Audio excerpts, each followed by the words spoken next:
Bismillahirrahmanirrahim. Assalamualaikum warahmatullahi wabarakatuh.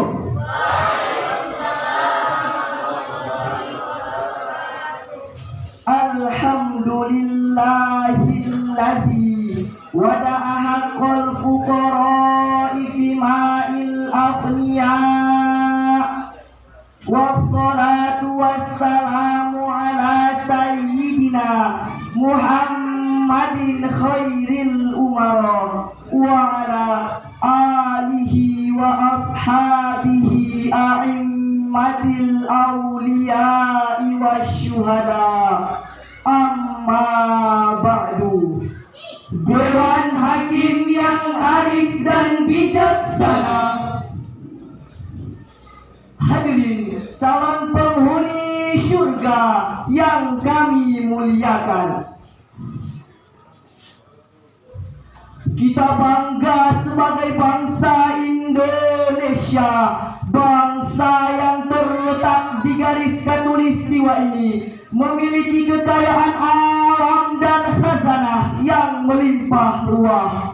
Menurut Badan Pusat Statistik Nasional, luas lahan persawahan mencapai 10 juta hektar. Menurut Kementerian Pertanian Republik Indonesia, luas lahan perkebunan sawit mencapai 10,9 juta hektar.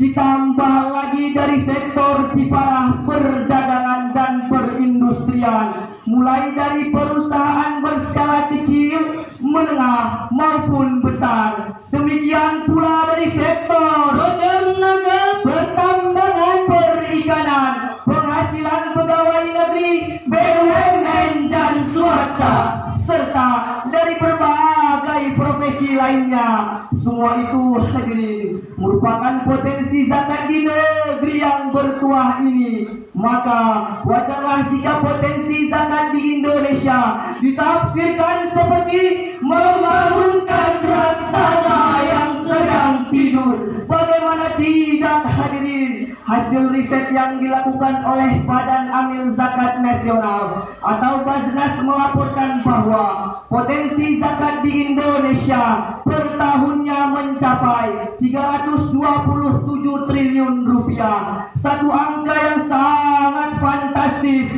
untuk mensejahterakan umat dan dapat mengurangi angka kemiskinan. Namun yang dapat dipungut per tahunnya hanyalah 16 triliun saja, hadirin. Angka yang fantastis dari potensi zakat tadi berbanding terbalik dengan potret kesejahteraan umat, karena masih banyak masyarakat kita yang tinggal di rumah-rumah kumuh tidak layak huni. Masih banyak warga kita yang harus menguburkan impiannya untuk mengejar pendidikan yang tinggi. Kemiskinan dan gelandangan semakin marak sana sini, dan tak jarang pula, hadirin, kemiskinan dapat menimbulkan frustasi hingga berujung bunuh diri. Potret ini sungguh sangat menyedihkan hati karena terjadi di negeri yang banyak sumber rezeki untuk berbagi. Bertolak dari pengantar tadi, terbukalah hati kami pemuda sejati untuk menyampaikan syarahan Qur'ani dengan judul Pengelolaan Zakat Produktif dan Gas Wakaf sebagai penguatan kesejahteraan umat, dengan landasan Al-Quran surah At-Taubah ayat 103.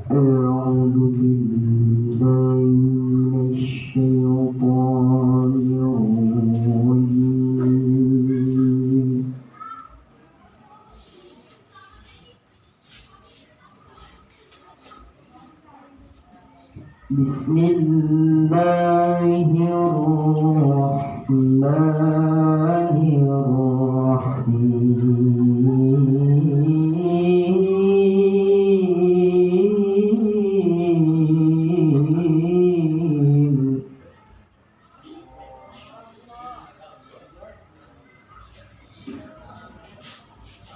Khudh min amwalihim sadaqatan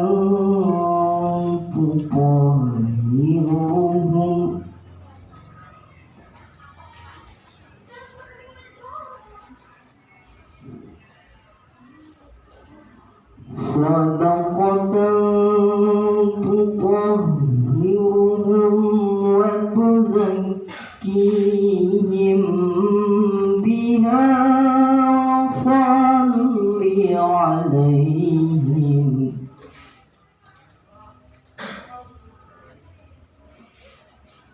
Inna salataka sakanun lahum wallahu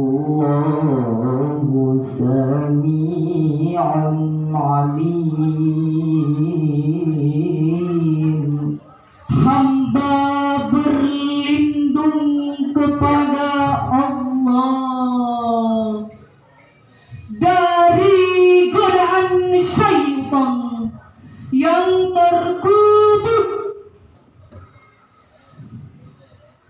dengan menyebut nama Allah yang Maha Pengasih, Maha Penyayang. Ambillah zakat dari sebagian harta mereka guna membersihkan dan menyucikan mereka, dan berdoalah untuk mereka. Sesungguhnya doamu itu menumbuhkan ketentraman jiwa bagi mereka. Dan Allah Maha mendengar, Maha mengetahui. Dewan Hakim yang mulia, hadirin yang berbahagia, Asy-Syaikh Profesor Dr. Wahbah Al-Zuhaili dalam kitab tafsirnya Al-Munir jilid 6 halaman 28 menukilkan sebab nuzul ayat tadi dari riwayat Ibnu Jarir dari Ibnu Abbas radhiyallahu an berkenaan dengan Abu Lubabah dan teman-temannya yang mengikatkan diri mereka di tiang-tiang Masjid Nabawi dan tidak ingin dilepaskan kecuali oleh Rasulullah atas dosa yang mereka lakukan, tidak ikut dalam perang Tabuk disebabkan harta mereka. Setelah dilepaskan, mereka mendatangi Rasul dengan membawa harta mereka dan berkata, "Wahai Rasulullah, bersedekahlah dengan sebagian harta kami, lalu mohonkan ampunan kepada kami." Lalu Rasul menolaknya dan berkata, "Ma umirtu an aqada min amwalikum syai'a." Saya tidak diperintahkan untuk mengambil harta kalian, sehingga datanglah perintah Allah, maka turunlah ayat yang dimaksud. Rasulullah sallallahu alaihi wasallam juga bersabda, "Ma halaka malun fi barri wala bahri illa biman'iz zakah." Yang artinya, tidaklah ada harta yang hancur di dalam daratan maupun lautan kecuali disebabkan dengan tidak membayar zakat. Dewan Hakim yang mulia, hadirin yang berbahagia, Profesor Dr. Yusuf Al-Qardawi dalam karangan monumentalnya Fiqhuz Zakah jilid 2 halaman 747 menjelaskan bahwa kewajiban zakat bukanlah kewajiban yang bersifat individual, sehingga siapa yang kuat imannya dan mengharapkan pahala akhirat menunaikan zakatnya, sedangkan yang lemah imannya dan bakhil tidak menunaikannya, sungguh tidak Kewajiban zakat bersifat manajerial, menjadi tugas penguasa atau yang ditunjuk penguasa untuk mengumpulkan zakat dan menyalurkannya secara profesional dan proporsional. Dapat kita pahami bersama bahwa peran penguasa memiliki peran yang sangat signifikan untuk meningkatkan kuantitas zakat di Indonesia, karena penguasa memiliki wewenang untuk membuat berbagai regulasi agar para muzaki membayar zakatnya dan mengenakan denda bila tidak membayarnya. Setuju hadirin? Untuk itu hadirin, marilah bersama kita membayar zakat untuk menunaikan kewajiban kita sebagai umat Islam agar Indonesia menjadi negara yang damai dan sejahtera. Sallallahu alaihi wasallam. Wahai sang penguasa dan orang-orang kaya, tidakkah engkau lihat begitu banyak derita,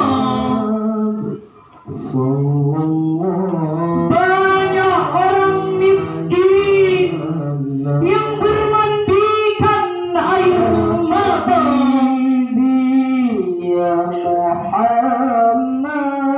Mereka menjerit, meresahkan hidup yang semakin sulit, sedangkan perutmu buncit dan berduit.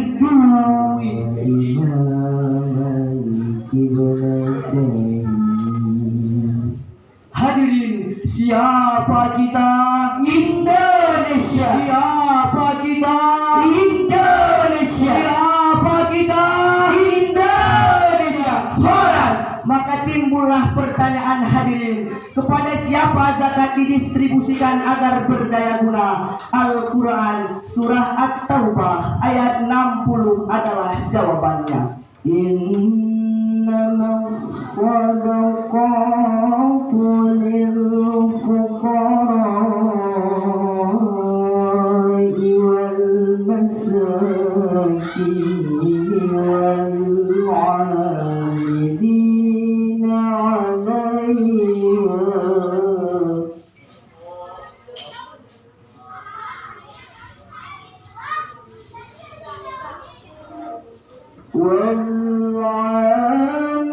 والعاملين عليها والمؤلفة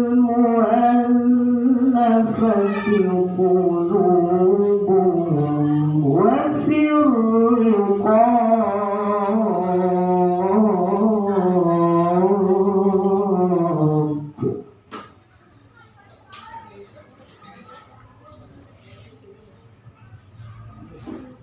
وفي الرقاب والغارمين وفي سبيل الله وابن السبيل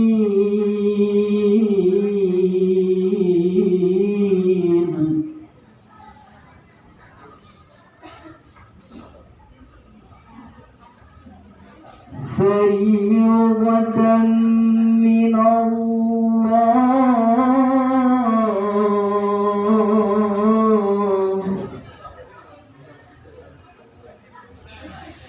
والله عليم حكيم.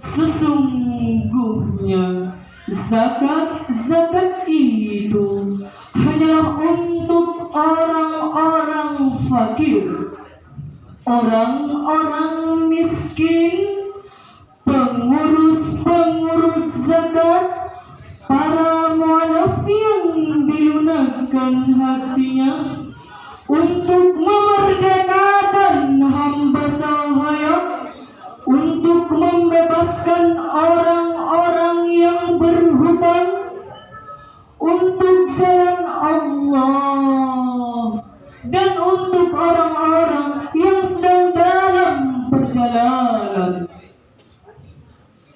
Sebagai kewajiban dari Allah, dan Allah Maha mengetahui, Maha bijaksana. Maha benar Allah yang Maha agung atas segala firman.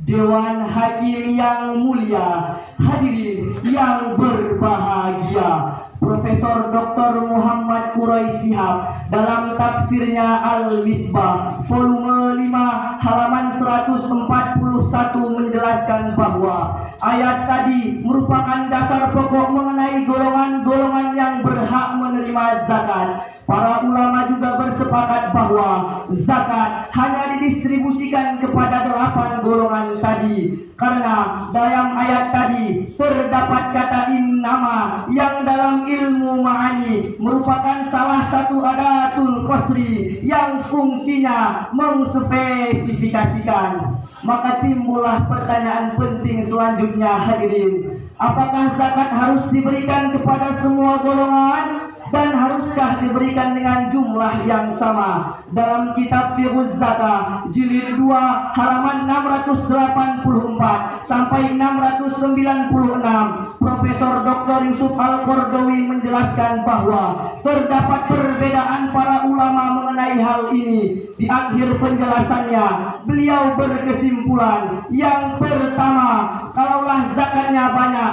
dan tingkat kebutuhannya sama, maka zakat siogianya diberikan kepada semua golongan yang ada. Kedua, dalam penyaluran zakat yang banyak, tidaklah harus sesuai jumlahnya, namun harus sesuai dengan kebutuhannya. Yang ketiga, golongan fakir dan miskin harus diutamakan, karena dalam ayat pertama dan kedua adalah golongan fakir dan miskin. Dari uraian yang telah kami sampaikan, dapat kita simpulkan bersama bahwa yang pertama, Indonesia memiliki potensi zakat yang sangat fantastis. Namun, kuantitas yang dapat dikumpulkan per tahun masihlah rendah.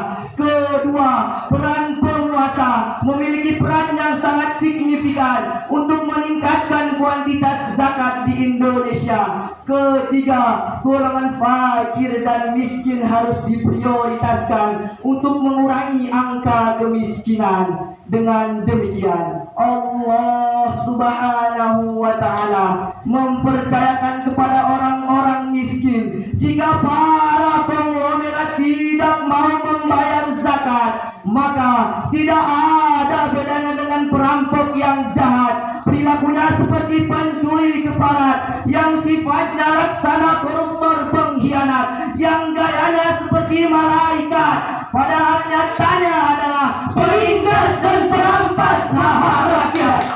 Sebelum kami menutup syarahan kami, izinkanlah kami menyanyikan sebuah lagu yang dipopulerkan oleh Saka yang berjudul Zakat. Marilah kita dirikan sholat, jangan lupa keluarkan zakat. Kalaulah sudah harta didapat, membayar zakat terasa berat. Apa guna kita dirikan sholat kalau tidak keluarkan zakat? Untuk apa kita beribadah kalau tidak memakan amanah? Zakat, zakat, mari keluarkan zakat. Zakat itu membuat harta sehat. Kalau tidak keluarkan zakat, kita menjadi sesat. Zakat, zakat, mari keluarkan zakat. Zakat itu membuat harta sehat. Kalau tidak keluarkan zakat, kita menjadi sesat.